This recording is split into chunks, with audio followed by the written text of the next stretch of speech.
This episode is brought to you by Vital Farms. Isn't it bullshit to have to question where your food comes from? At Vital Farms, you can trace your pasture-raised eggs all the way back to the source, the pasture. On the side of each pasture-raised carton of eggs, you'll find the name of the farm where your eggs were laid. And when you look the farm up on their website, you'll get a peek at all the sunshine, fresh air, and open space the hens enjoy. Learn more and find out where to buy them at vitalfarms.com. Vital Farms, keeping it bullshit-free. This episode is brought to you by Klaviyo, the platform that powers smarter digital relationships. With Klaviyo, you can activate all your customer data in real time, connect seamlessly with your customers across all channels, guide your marketing strategy with AI-powered insights, recommendations, and automated assistance, deliver experiences that feel individually designed at scale, and grow your business faster. Power smarter digital relationships with Klaviyo. Learn more at klaviyo.com/Spotify. That's KLAVIYO.com/Spotify. I'm Jason Palmer, one of the hosts of The Intelligence, The Economist's daily current affairs podcast. The Economist's award-winning shows make sense of what matters, from our special series on China's president to our weekly podcasts on business, technology, and American politics. Our journalists provide fair, in-depth reporting on the events shaping the world. Search for Economist Podcasts Plus and sign up to our free 1-month trial. Reboot your credit card with Apple Card, the credit card created by Apple. It gives you unlimited daily cash back that you can now choose to grow in a high-yield savings account that's built right into the Wallet app. Apply for Apple Card now in the Wallet app on iPhone and start growing your daily cash with savings today. Apple Card subject to credit approval. Savings is available to Apple Card owners subject to eligibility requirements. Savings accounts provided by Goldman Sachs Bank USA. Member FDIC. Terms apply. It's time to say goodbye to hold music and say hello to fast customer support with Service Cloud. With trusted AI and data working together, you can skip long wait times and deliver efficient, personalized service right away, all while keeping support costs low and more customers happy. Reimagine your customer support with the #1 AI CRM for service. Learn what's possible at salesforce.com/products/service. Welcome to the Human Capital Innovations Podcast. We're your source for personal, professional, and organizational growth and development, where we share original research, explore industry trends, and interview executives and thought leaders from across the globe. We hope you join us often for practitioner-oriented content around all things related to leadership, HR, talent management, organizational development, and change management. Maximize your personal and organizational potential with Human Capital Innovations Podcast.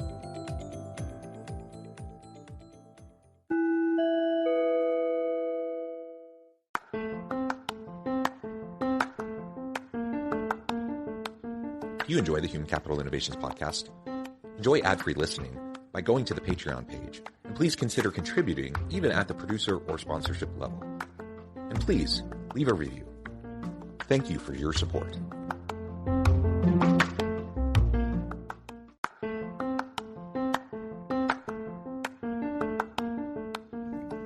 Welcome to the Human Capital Innovations Podcast. In this HCI podcast episode, I talk with Daisy Auger-Dominquez about the inclusion revolution and the lessons within it.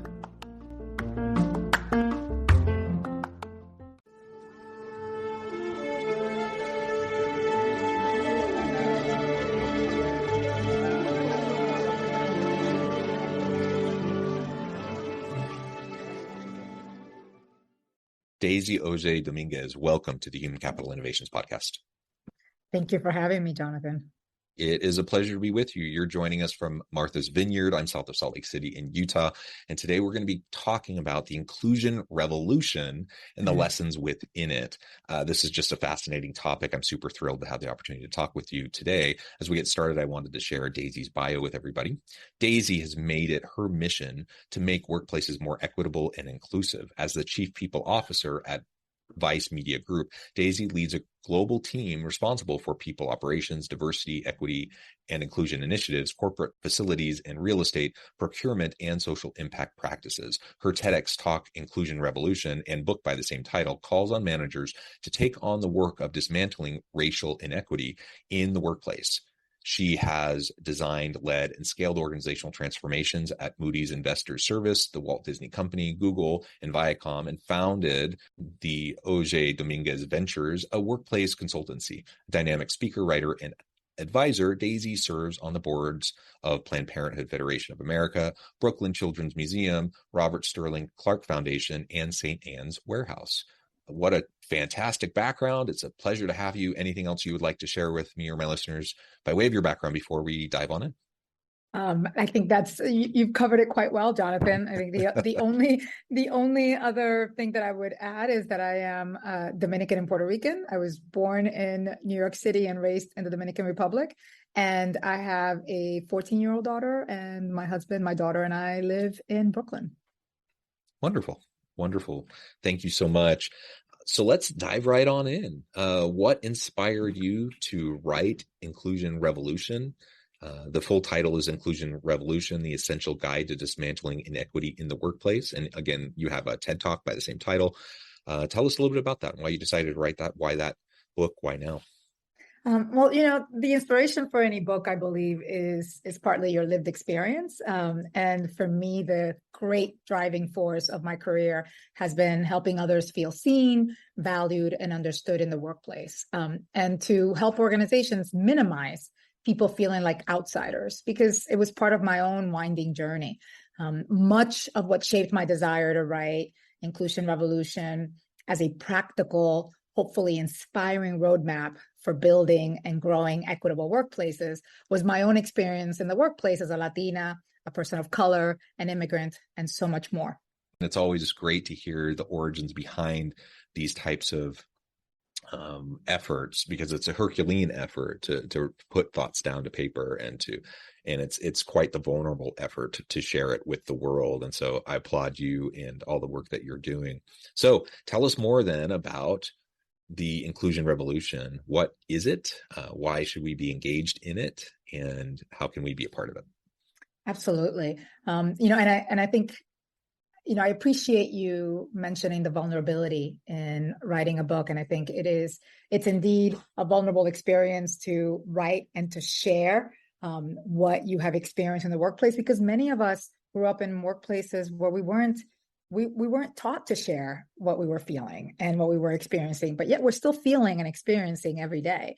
As I rose from junior to executive ranks in some of the world's most admired companies, I often felt marginalized, overlooked, and, as if you couldn't escape the most stereotype-filled assumptions about, your identity every single day. And I didn't want anyone to feel like that.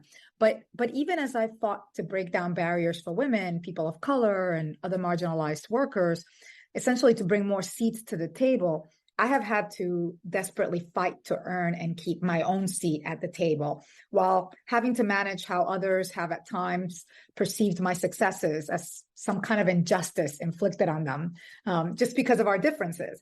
And so I wrote Inclusion Revolution specifically for managers, because management is what most directly impacts the experience of workers. And the people doing it have typically never been taught how to do it well, much less with an inclusive and an equitable lens.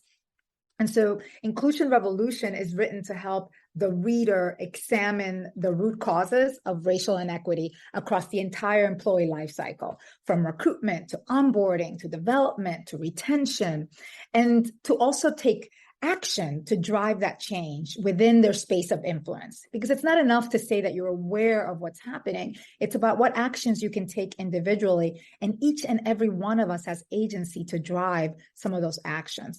And so the book follows the arc of the employee life cycle, because it aims to fix one part of a broken system at a time. It's not about becoming overwhelmed with trying to fix it all, but it's really about rumbling with what's uncomfortable. How do you hold yourself and others accountable to driving this change? And then also, how do you make small tweaks over time? Because that's what's key to sustainable change.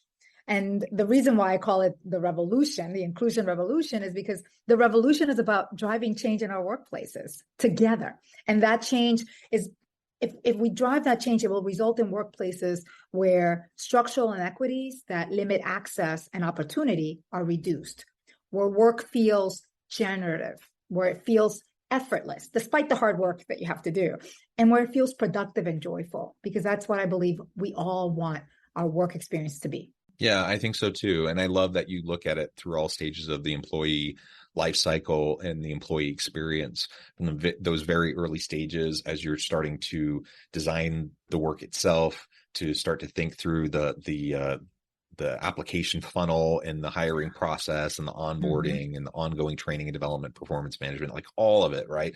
Opportunities for succession planning and for career development, all of it, right? All of it matters. And a lot of times when we talk about diversity, equity, and inclusion in organizations, I'll see, a focus, say, on making sure that we're having a diverse pool of candidates. That's good. I mean, we need that, right? Yeah. But if you get a diverse person into your workplace, but it's not an inclusive, welcoming environment of belonging where everyone feels like they have an opportunity to contribute in meaningful ways, where their contributions are valued, and they can do that every day. If that doesn't exist, guess what? They're not going to stay. So you're going to get more diversity around the table. People will be able to see diversity, but there won't actually be inclusion, and it won't actually drive any change in the organization. And you're just going to have like a revolving door of those people, your best diverse people, leaving all the time. So that doesn't really move the needle, does it? Not at all. You're spot on.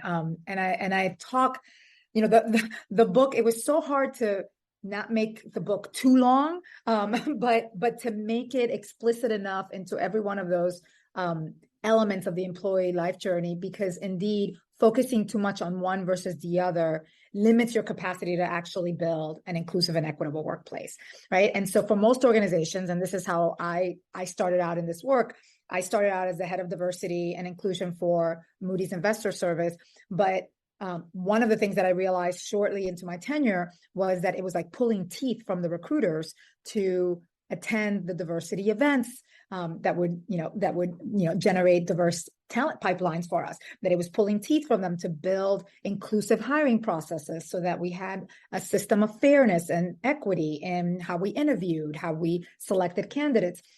And so in many ways, I ended up emphasizing a lot of that work in the early part of my career, because you know why? It's easier to focus on that. It's hard, but it's easier because these are things that you can quantifiably impact. But then what you realize is, well, I'm spending all of this time and energy in bringing this talent, but when they come to the workplace, they're walking into workplaces that are sometimes hostile to them, that sometimes do not understand who they are. We talked a lot about this when I was at Google. I was the global head of diversity staffing, and there was such a strong commitment to doing this work across the organization, but there was such an overemphasis on the recruiting piece of it. And then I was realizing, as I would stay in touch with candidates, because that's what you do, right? Once you build relationship with candidates, you stay in touch with them, you realize, oh my goodness, we're sending them into places where sometimes they're the only person of color, they're the only woman, they're the only immigrant, you name it, whatever their most salient identity formation was. And they're going into places where people are looking at them and saying things like, well, we lowered the hiring bar to bring you here. Why should I make it a safe place for you? Or yes, I believe in diversity. Come on, like tell us about everything about Black people, right? Like these experiences that happen every day. And it is being able to look at the composite of the experience of your employees and realizing that it's not an us versus them, but that it is an opportunity to truly integrate difference and to think about not just how many more Black people, Asian people, women we have in the workforce this year, but what are the conditions that we create to maintain these organizations that's predominantly white, right? That is what the book, and throughout the book, I ask a lot of questions, and I create moments of pause because I know that you need those moments of reflection. But it is a lot about asking questions because we so quickly jump to action in this work without truly understanding the root causes of what we're even trying to solve for.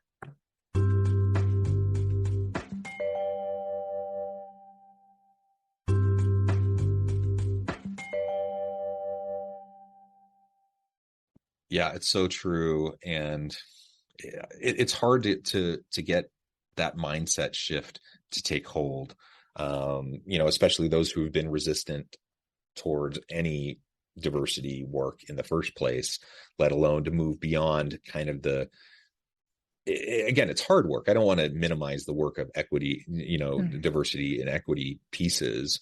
That those are essential pieces. But for people who have been resistant to those in the first place, to then move the needle to get to the point of like inclusive and belonging cultures and environments, man, that's a heavy lift. Any thoughts on how you can help executives and leaders really at all levels to really start to adopt that mentality and that framing? It's very much how I write the book. The book is broken up into these 4 frameworks around reflect, vision, act, and persist. And the reason why it's not like there's a chapter that's written about that. Like I said, the book is written around the entire employee life journey. But if you look at the way that it's shaped, those first chapters are about like, let's just really get our head space right. So this is the advice that I always give leaders. It's like, don't jump into what you think needs to be solved. Think about the summer of 2020, when every company started announcing all the things that they were going to do. And everybody had long lists and bullets of all the things they were going to do to address racial inequity. And as I watch all of these lists, I would cringe sometimes from that, out of worry for these organizations, because I knew that it was these gut reactions of what we need to put out there so that we do not get canceled, so that so that the attention is not placed on us, instead of really spending the time to speak to your employees, understand the sore spots in the organization, because they're different and every organizational culture is different, and then design a strategy and a process that makes sense and that can be absorbed over time. Because it's not about making this happen today. It's about absorption and integration and sustainability over time. And some of that requires some real reckoning with bad behavior and toxic responses to things. And, leaders that would, on the one hand, yell at me one day and the next day tell me, oh my goodness, I don't know how to give feedback to this Black employee on my team. Daisy, come and sit next to me, and said, no. You had you were not worried about yelling at me yesterday for something that was really inconsequential. And today you're actually walking away from what is core to your responsibility, which is providing performance feedback to all of your employees, regardless of what their racial, ethnic, or gender background is. So it is those moments of, it is very unique to the leader and the experience of the teams. And it is also about building muscles of how to take away the one thing. And this is it, Jonathan. The one, and I've been interviewed about this. I've written about this, a few articles on this on HBR. The one thing that's keeping us from delivering on all of these promises on diversity, equity, and inclusion is fear. Fear is a hugely limiting factor. But it's many different fears, right? It's fear of saying the wrong thing. It's fear of not doing enough. It's fear of losing your stature. It is historic trauma that we carry about how we have been mistreated or things have been taken away from us in the past, of how much we've had to work, how much we've had to face hurdles that were unfair. Right? They were all unfair, but I faced these hurdles. So why can't you face them too? Right? It's all of these things that none of us want to say out loud because, we feel shame about them, but they are the things that like hold us back from driving change. They're that feeling in the pit of your stomach that just freezes you and doesn't enable you to be the leader that I actually believe most humans want to be. Right? I really do believe that most leaders want to work in organizations where they feel respected and valued and recognized, and where they in turn respect and value and recognize others. But we get stuck in our own ways. And so to answer your question a bit more succinctly, the way that I work with leaders and engage them is by walking them through these steps and having them recognize where their sore spots are in the organization, helping them find those. And it's not always me. It's not always about me finding it for them. It's about them doing that work. And then co-creating or enabling conditions for them to create, what are the 2 to 3 things that you're going to do differently? And that begins with asking your questions like as simple as, what confuses you, or what scares you, or, what excites you about this work?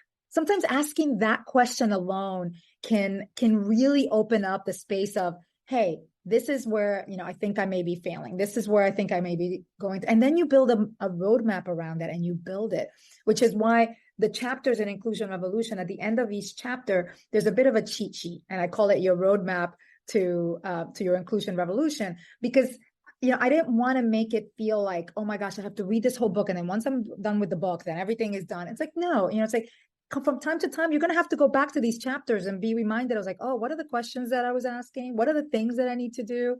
And as a chief people officer, or as a leader in most organizations, these are the things that I encourage my team members to constantly remind leaders about. This is, let's remember that it's reasonable to want to work in an environment where you can do great work, where you can be recognized for it, where you can thrive. It's reasonable to expect a relationship with your manager where you can share your truths, right? Talk about your work, your growth, the things that get in the way. It's reasonable to expect that feedback be delivered thoughtfully and without bullying or personal attacks.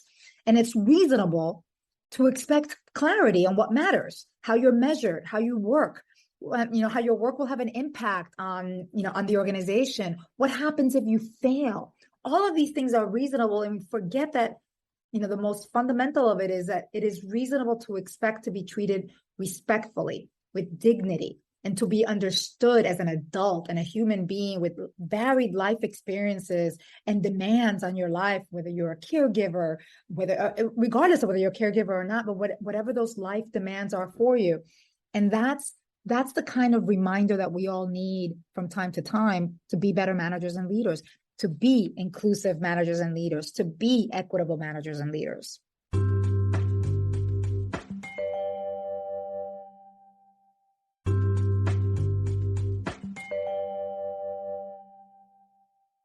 Yeah, and let me just put a fine point on this. Everything you just said doesn't even necessarily explicitly have to do with DEIB stuff, right? It's just leadership. It's just being a good leader. Treat people with dignity and respect. Focus on coaching, mentoring, developing your people, performance management, like all the things that go into being a good, effective leader. Nothing you just said should be a surprise to anybody. And if you're doing your job as a leader, you're doing those things, even if we're not talking about it in relation to DEIB, right? And so let's just remember that. Let's continue to make those efforts. Let's not step away from it or sidestep it and say, I get it. I'm a straight cisgender white dude. And so for people like me, it can be a bit of a fraught space. Sometimes you're a little bit nervous to enter the space and have dialogue around these types of topics. And we know that disproportionately, there's a lot of people like me, straight cisgender white dudes, that are in leadership positions in organizations. And so a lot of times they simply hand it off to somebody else because they're uncomfortable, or they just don't feel like they know how to do it, or maybe their mindset's not in the right place in the first place. For whatever the reason, we can't ignore this. It's just the job of being a leader. And so let's do our job. Let's be more effective at it. We can learn how to do it better. I'm not going to be perfect. I'm going to say dumb things. I'm going to put my foot in my mouth, and I'm going to, my actions and my words aren't always going to be completely congruent with maybe my intentions. So, I need to be patient with myself. I need to try to be patient with those around me, but I can't sidestep my responsibility, right? It's essentially my responsibility to be engaged in this work, and I need to put my best foot forward, even if that is not a perfect step forward every time. You're spot on. I've also written about failures in D&I because we're so afraid of, again, the fear and the failure of it. And my advice is to, give yourself some grace. Give grace to others. Pick yourself up and just admit where you made a mistake. And, I was just speaking to a senior leader last week about how his actions were interpreted by some of his team members. And he was denouncing it, just he was so stern about, that is not what I meant to say. And I was like, it doesn't matter what your intention was at that point. What I'm sharing right now is how it was perceived by those around you. And there's a difference between intent and impact. And again, this is not about vilifying you, because I think that we get in this, our first reactions are about saying no to these statements or this feedback that we receive, because we're just so afraid of being vilified or fired or, reprimanded. And the conversation was about finding that space of understanding and kindness, of saying, hey, I know you didn't mean that. I know you're not a bad person. However, what I'm trying for you to understand is that your words had this impact on the people that you are responsible for, on the people that you should be showing care for, that evidence of care as a manager. And the opportunity here is for you to find a common ground. And part of that is to be able to say, this was not my intent, but I recognize that this is how you experienced it. And I'm recognizing it not just to say it, right? I'm recognizing it, and honestly that, and I am sorry that is how I was interpreted.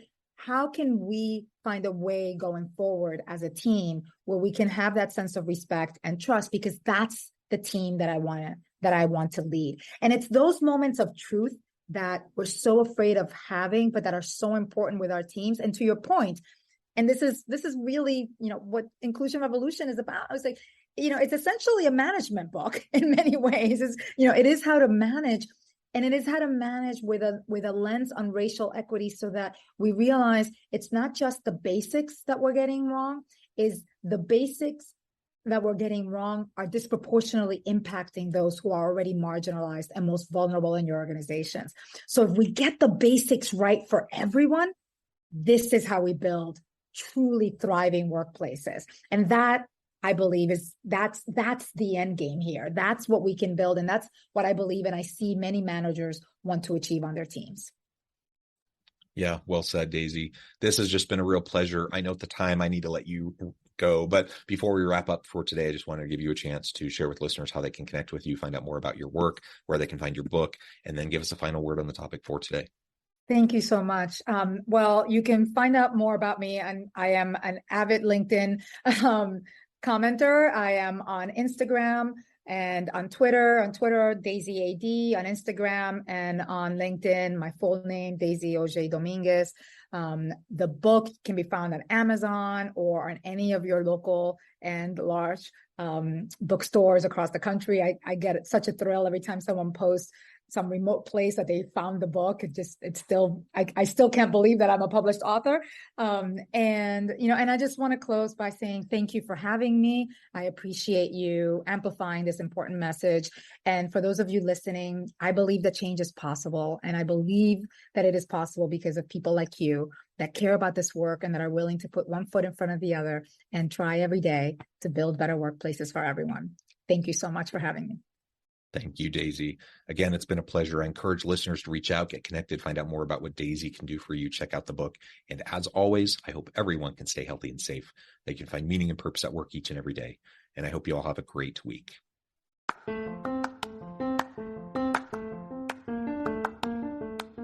If you enjoy the Human Capital Innovations podcast, enjoy ad-free listening by going to the Patreon page. And please consider contributing even at the producer or sponsorship level. And please, leave a review. Thank you for your support.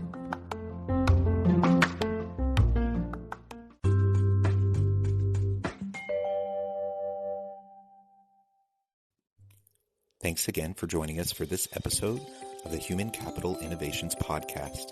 I hope you stay healthy and safe and that you have a great week.